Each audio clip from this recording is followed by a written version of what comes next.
our next set of speakers, which is going to be shared by Dr. Mia Bennett and Dr. Luis Alvarez Leon. So I believe Mia is going to kick it off. I think Luis will actually start things. Sorry, we changed it. So. Sorry. My fault. My apologies. No problem. Thank you, Amy. So first of all, thank you for organizing this webinar, and thank you to all the attendees. It's really great to be here. I'll be sharing my PowerPoint and okay. Okay, so hopefully you all can see full screen. Okay, so thank you again.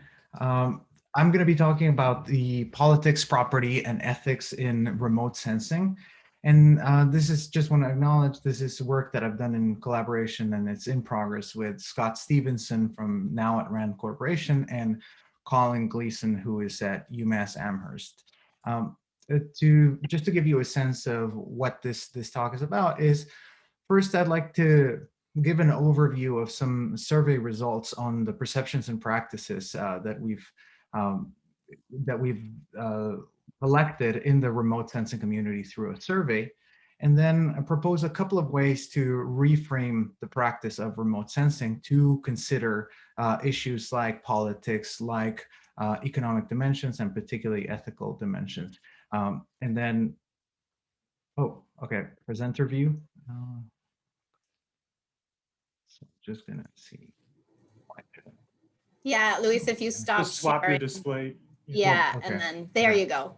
That's yeah, it. okay. Well, anyways, hope this works. So yeah, so just and then moving forward, I'll contextualize this way of reframing remote sensing through particularly modeling interpretation and property regimes as a way to address those ethical questions and political questions on remote sensing. So first, we ran a survey of where we collected about 2,300 unique email addresses from various journals and professional associations, trying to encompass a wide swath of practitioners to assess whether they consider political, economic, and ethical questions when they use remote sensing data. We got 259 complete surveys, so about an 11% response rate. And I'd like to share some of the preliminary results with you as a way to frame the discussion. So generally, our respondents, for the most part, were practitioners in an educational setting, but we had some people working in government organizations and some in private industry as well. Overwhelmingly, these respondents were based in the United States, but we did have representation from many different countries, although they were clustered in North America and Western Europe for the most part. So this should be taken into account when we talk about the results. Now, some of the questions addressed data access, in particular, the various types of remote sensing resources that people use, and in concordance with their origin and based in the United States, Landsat is the most used, but Google Earth Engine is inching closer, Modis, Sentinel-2, and others, and Spot at the bottom.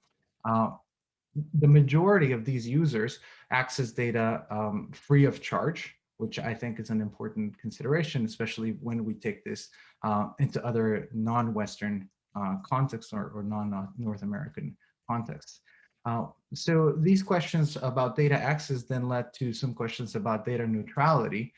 So the participants were split on the idea whether geophysical data are just simply records of the natural world, nothing more or nothing less. So there were, quite a few that agreed and strongly agreed, but there was an important segment of this population or the sample rather, that disagreed on this setting. On the other hand, the majority of them thought that these geophysical data are actually they are politically neutral fundamentally. And we thought that that was an important finding that we're going to address with a couple of suggestions in a moment. So even though this is a politically neutral data for the majority of the respondents, they, on the other hand, think that these data require fundamentally ethical choices. Now, we don't necessarily know exactly what those choices are, although there are some qualitative answers that we're analyzing at the moment. So this opens up a number of different avenues for research. So for example, the differences between using data obtained by governments or privately funded satellites. This is one area where participants are split on whether there is an ethical difference. And you can see that there's quite an even split between agreement and somewhat disagree or disagree on this front. Now, how can we then take account of these practices that professionals already identify? They have thoughts and they have positions on the political, economic, ethical dimensions on remote sensing data, and how can we incorporate them into the practice of remote sensing data in a more explicit way? So what I'm proposing here is that we need to model this interpretation, to model these stances, these positions, not just about the data, but about the whole process of knowledge generation and the context in which it takes place. So I have two propositions here. The first one comes from digital humanities researcher Johanna Drucker, and it's called modeling interpretation.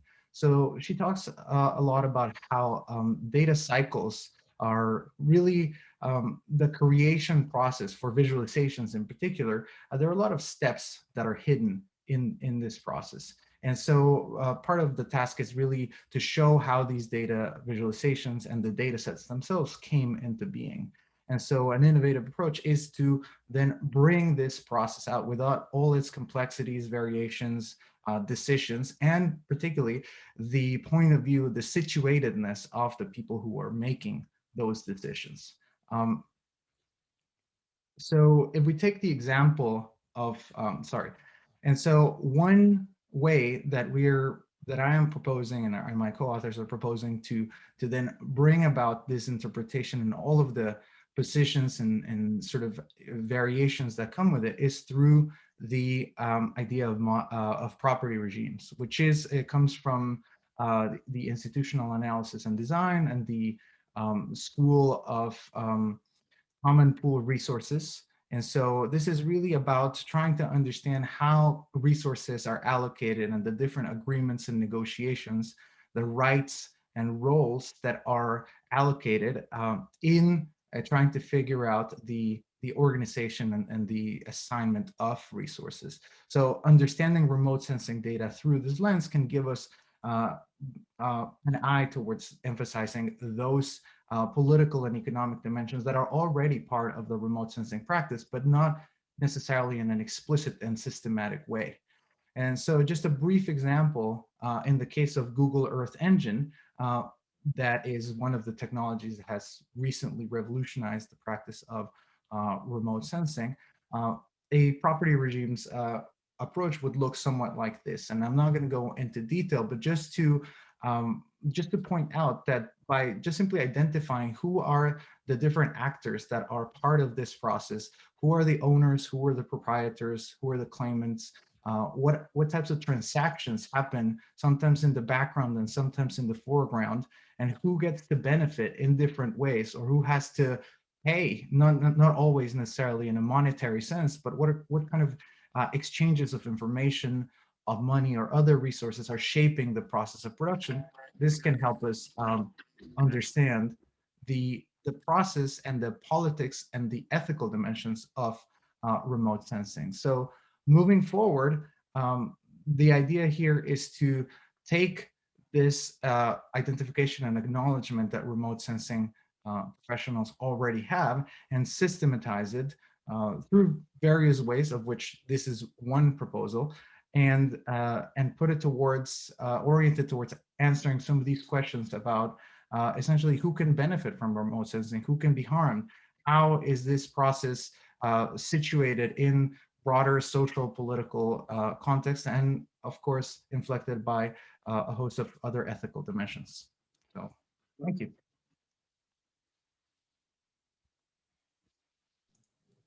Thank you, Louise. And I think do we have a quick question for Louise? If not, we will transition straight to Mia.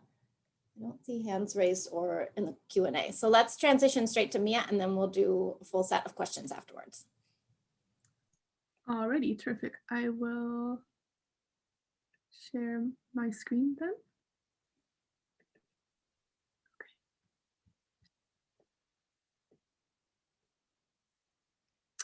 Great. Okay, so hopefully you can all see that. Thank you to Amy, Peter, and Mike for the invitation to participate in this webinar. It's been great hearing all the presentations so far, and I'm going to follow on what Luis has discussed so far about remote sensing and speak a little bit more about laying out an agenda for critical remote sensing. So to start off with, I'm going to draw some comparisons with a subfield many of us here might be familiar with, which is critical GIS. And critical GIS, of course, traces its own roots to maps and map making. And I think to draw a contrast here between making maps and doing remote sensing, map making in its most basic form is much more of an elementary process. Pretty much anyone can make a map, whether it's a cave man or woman 15,000 years ago to a child with a pen and paper. Map making is a fairly kind of simple, in its most basic sense, representation of the world around us. And for that reason, I think critical GIS is a kind of more natural outgrowth of map making. And it's possible in that sense to have map making, even in its digital form, be somewhat more inclusive, participatory, and even flexible in this digital sense. If we look at satellite imagery and remote sensing, it's much harder to bring those same kind of inclusive, participatory frameworks over into the remote sensing world. And this is due to a number of reasons, one of which is really logistical, and the other which is more kind of aesthetic and semiotic. So talking about the logistical sense here, first of all, if anyone can make a map, only a very few number of actors, mostly governments, and then nowadays a few companies, can take an image of the Earth from space. So there's only a handful of these countries that have launched satellites into space. That number has grown since the 1950s when satellite imaging began, but it's still a very limited, very complicated, expensive technology. So it's not really one that's very easy to democratize in the way that map making is. The second phenomenon I might emphasize here is that I think maps, not only in academia, but even in the public discourse and in media, I think there's a recognition now that map making and maps are pretty much subjective representations. We see books now about How to Lie with Maps by Marc Monnier, which is now in its 3rd edition, that get represented in newspapers around the world. And so there's an idea that these kind of maps, there's been selective choices involved in depicting a 3-dimensional globe into 2 dimensions. However, satellite images, as you see here, President W. Bush and Donald Rumsfeld looking at a satellite image of facilities in Iraq, I presume. Satellite images are seen somehow to be this very truthful, almost omniscient representation of the world. And I think that view is not necessarily, the view that they are also subjective and political, as Luis has described, has not really taken hold in media or popular discourse. So we see New York Times, for instance, asking, are we ready for satellites that see our every move? Presuming that they actually can do this without acknowledging the fact that so much is still left out of view from satellites.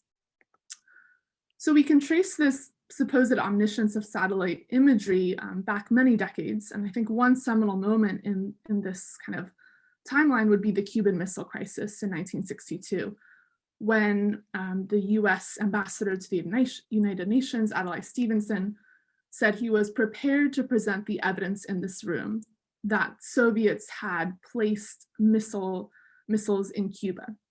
And so this was seen as something that was factual and incontrovertible evidence. So with this moment, we've seen this kind of repeat itself again and again into the 21st century with, of course, the war in Iraq.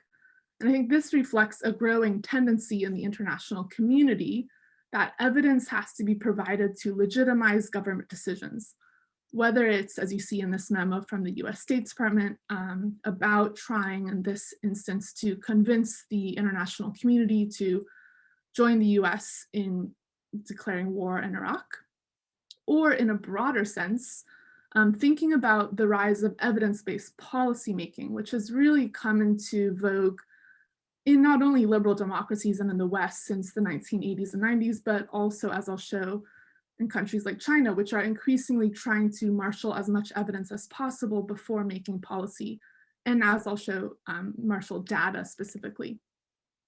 So we have this increasing demand for satellite imagery as evidence, and there's also been concomitantly, I think, a shift to make data and satellite imagery more transparent and more available. So as we saw with Luis's presentation, many people can just freely access Landsat data, for instance. So we've gone from having imagery be very clandestine to now being pretty much open for the public to download worldwide. As there's more and more demand for satellite imagery, we also have more supply of satellite imagery, not only by those select few governments I mentioned, but of course we have the commercialization of remote sensing and the rise of private firms providing imagery, often at very high resolutions. One example of such a company is Planet Labs, the San Francisco-based private Earth imaging company. And Planet Labs, the CEO, Will Marshall, has said, this is an information business. It's about providing insights that help people to make decisions, and that's what matters. And notably, he adds, most of our users don't care what satellite the information comes from or how it got to them. So I think this quote represents or reflects an interesting depoliticization of satellite imagery. And I think this is a shift that's notable because we've gone from a period with the war in Iraq when satellite imagery was so highly politicized and it was debated what those images were representing, to now this idea that people don't really care where their images are coming from. And I think especially as private firms are providing more and more of that data, there is this risk of further depoliticizing satellite imagery. In fact, it's easier to just understand the politics of satellite imagery when it's governments, such as China, for instance, providing them. And China is a real interesting player in this regard because it's both the government and various companies there are trying to come up with real-time big Earth data decision support. So Alibaba, for instance, is trying to devise this Cloud Planet engine, and there's a commercial in English you can watch online in which one of the quotes is, "Would you believe that I know the Earth better than the Earth itself?" Which is both a very powerful idea, but depending on your perspective, maybe also a chilling idea. And I think it kind of suggests that we're at a point where remote sensing is not only just being used for knowledge production, but potentially policy production as well. And so perhaps here's a kind of interesting, carrying forward of this commercial from the Super Bowl back in 1984, where the Apple Mac was seen as the kind of, the alternative to these evil computers that had come before. And now again, we're seeing maybe this idea that AI and remote sensing and big data are going to finally provide these good solutions through technology. But I think this is still a problematic notion. And with critical remote sensing, what we would hopefully do is actually open up rather than close off possibilities for alternative futures and use data in much more inclusive ways rather than having the data produce the answers for us. So with my last slide here, what critical remote sensing would do, just some kind of points here. First, it would recognize the politics and subjectivities involved in interpretation and in imaging itself. Second, we try to read data against the pixel. And I think this hopefully ties up well with Jackie's presentation, thinking about how we do need to go into the field, ground truth that data, not only in the natural sciences, but in the social sciences too, especially as more and more satellite imagery is getting used to study socioeconomic phenomena. And third, I think we should try to think about how we can produce and use data in radical ways and maybe move from counter mapping to think about how we could do counter remote sensing. One idea, for instance, would be to see how could we get representatives of marginalized populations on tasking committees, thinking about priorities for satellites. So not only having scientists on those communities, but members from these various places that are being imaged as well. So I will leave it there and thank you for listening. Excellent. Thank you, Luis. Thank you, Mia. I think that there was one question in the Q&A that I think Luis was able to answer directly there. So you'll see that moved into the answered if you want to check it out. One quick question to both of you. Mia, you mentioned Planet. Luis, you mentioned kind of free and open imagery and how that's important to people. Planet kind of bills itself as democratizing that image collection. It's no longer in the government hands, power to the people. But on the other hand, you have to pay to use it. So I'm wondering kind of what your thoughts are on that and kind of where ethically we sit, because, there is kind of a trade-off there. Yeah, I can start. I mean, I think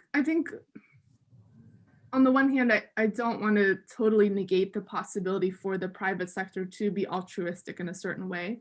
I think that they can provide a good service, and Planet Labs, I think they have a number of programs where they will provide data for free. And also they have to fund their own initiatives, so some of the data will have to be paid for. But I think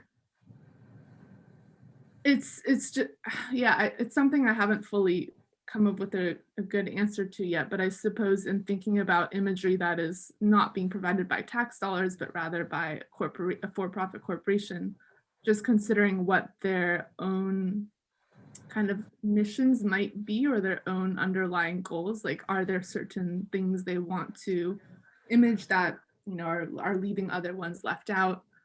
So it's a little bit harder maybe to see what their priorities are, and there's actually maybe a risk of less transparency rather than more, even though they're claiming to be more democratic. Yeah, if I can follow up on this question, I think this underscores the need for a kind of a systematic political economic analysis of the data ecosystem that we are working with, because of course that ecosystem is changing with the expansion of data providers and data sources and digital capitalism, of course. But these are questions that have always been there. It's just that different actors and different data sources were prominent at different times, and they all have a particular position, and they all have interests, and they're essentially data products are the result of multiple negotiations and interests and so on. And so if anything, I think that following up on Mia's point, there's a rhetoric. They all have a rhetoric as well. And so part of our task, I think, is to not necessarily take that rhetoric at face value and then use the data for whatever we're going to use it, but with the awareness of what our positionality as users is, and then the different actors in that data system, and then that sort of the ethical implications of those positions and the context itself.